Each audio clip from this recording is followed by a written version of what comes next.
Bonjour et bienvenue pour cette nouvelle vidéo où je vais vous expliquer la logique des comptes du PCG.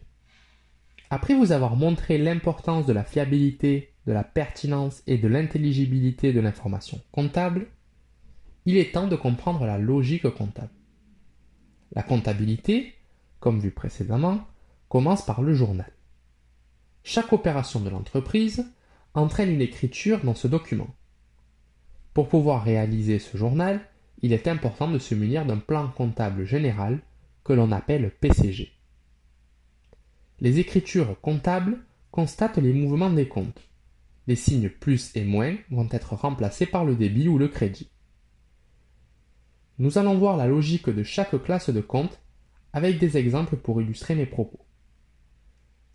La première classe est constituée des comptes de capitaux, où l'on trouve le capital et réserves, le rapport à nouveau, le résultat de l'exercice, les provisions ou encore les emprunts et dettes assimilées par exemple.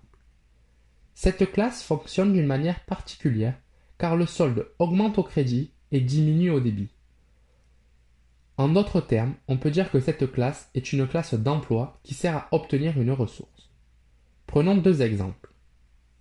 Monsieur Dupont vient de créer son entreprise et y affecte des fonds à hauteur de 25 000 € le 1er janvier. Ici, la ressource que va obtenir l'entreprise est cet argent grâce à l'emploi du capital. L'écriture suivante apparaîtra au journal. La date, soit le 1er janvier, le compte 512 banque pour un montant de 25 000 € au débit, le compte 101 capital pour un montant de 25 000 € au crédit, et le libellé qui sera création de l'entreprise. Pour financer son activité, l'entreprise décide de contracter un emprunt de 100 000 € et reçoit l'argent le 10 janvier. Comme dans l'exemple précédent, la ressource obtenue est l'argent, grâce à l'emploi d'un emprunt. L'écriture suivante apparaîtra au journal. La date, soit le 10 janvier, le compte 512 banque pour un montant de 100 000 € au débit, le compte 164 emprunt auprès des établissements de crédit pour un montant de 100 000 € au crédit, et le libellé qui sera emprunt numéro 1. La deuxième classe du PCG est constituée des comptes d'immobilisation, qui sont soit incorporels, soit financières. Une immobilisation est un actif que possède l'entreprise sur une durée de plus d'un exercice comptable et qui n'est pas destiné à la revente. En d'autres termes, une immobilisation est un investissement qui est engagé pour développer l'entreprise. Cette classe est une classe de ressources car elle augmente au débit et diminue au crédit. Prenons un exemple. L'entreprise décide d'acheter du matériel informatique pour 5 000 € et un logiciel informatique pour 500 € le 12 janvier. Ces deux éléments sont des ressources qui rentrent dans l'entreprise et dont l'écriture suivante apparaîtra au journal. La date, soit le 12 janvier, le compte 205 logiciel pour un montant de 500 € au débit, le compte 2183 matériel informatique pour un montant de 5 000 € au débit, le compte 512 banque pour un montant de 5 500 € au crédit, et le libellé qui sera facture d'immobilisation numéro 1. La troisième classe est constituée des comptes de stock et en cours. Ils sont différents des immobilisations car ils sont destinés à être revendus dans l'exercice comptable. Néanmoins, la logique est la même vu que ces comptes augmentent au débit et diminuent au crédit. Il y a plusieurs méthodes pour comptabiliser les stocks et les encours, mais cela n'est pas le sujet de cette vidéo. Il faut donc retenir que cette classe est une classe de ressources, tout comme celle des immobilisations. La quatrième classe est composée des comptes de tiers, où l'on trouve les fournisseurs, les clients, le personnel ou encore l'État par exemple. Il va traiter des créances et des dettes et donc va avoir une double logique. Les créances augmentent au débit et diminuent au crédit, alors que les dettes augmentent au crédit et diminuent au débit.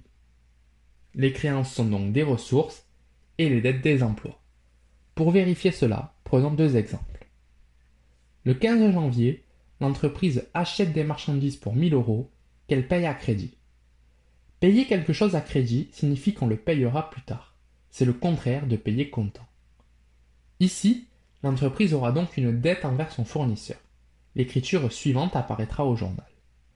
La date, soit le 15 janvier, le compte 607 achat de marchandises pour un montant de 1000 € au débit, le compte 401 fournisseur pour un montant de 1000 € au crédit, et le libellé qui sera facture fournisseur numéro 1.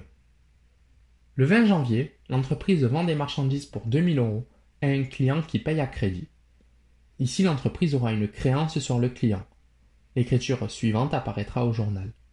La date, soit le 20 janvier, le compte 411 client pour un montant de 2000 € au débit, le compte 707 vente de marchandises pour un montant de 2000 € au crédit, et le libellé qui sera facture client numéro 1.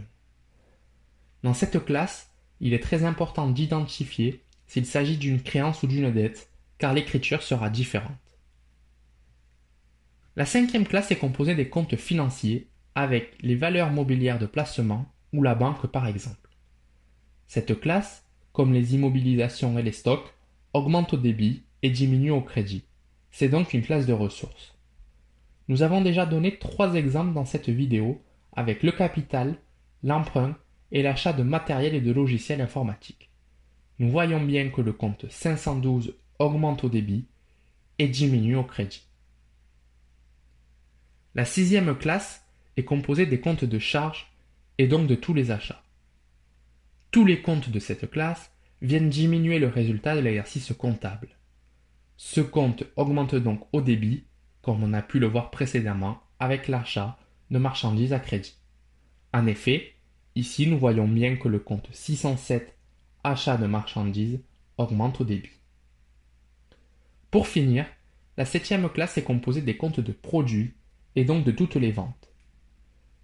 Tous les comptes de cette classe viennent augmenter le résultat de l'exercice comptable. Il doit donc fonctionner à l'inverse de la classe des charges. C'est pourquoi il augmente au crédit. Nous avons déjà vu un exemple qui illustre ce propos. En effet, dans cette écriture, nous pouvons observer que le compte 707 vente de marchandises augmente au crédit. Pour récapituler, on voit bien que les classes 2, 3, 5 et 6 augmentent au débit, alors que les classes 1 et 7 augmentent au crédit. Pour la classe 4, il faut identifier si le compte joue un rôle d'une créance ou joue le rôle d'une dette. En effet, cela va nous servir à savoir s'il augmente au débit ou au crédit. Grâce à ces connaissances, nous pouvons maintenant aborder de façon plus précise et en détail les documents de synthèse. Voilà pour cette vidéo, j'espère qu'elle vous a plu et qu'elle a pu répondre à vos questions. N'hésitez pas à laisser un like ou un commentaire si c'est le cas.